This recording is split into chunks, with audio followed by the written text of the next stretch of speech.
ঈদের দাওয়াত রইল বন্ধু আইসো আমার বাড়ি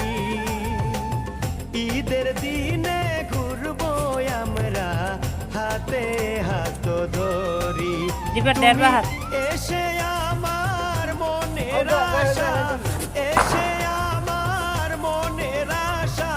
পূরণ বন্ধু করো রে ঈদের দাওয়াত রইল রে বন্ধু আইও রে আমার বাড়িতে ঈদের দাওয়াত রইল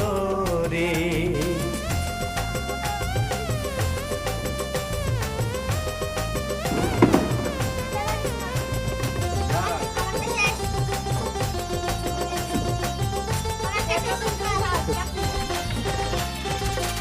ঈদের লম্বা ছুটি আছে বলি তোমার কাছে এগুলো কিছু নেই এগুলো না হালকা বাড়াতে ওয়াও এগুলো অনেক ভাই করো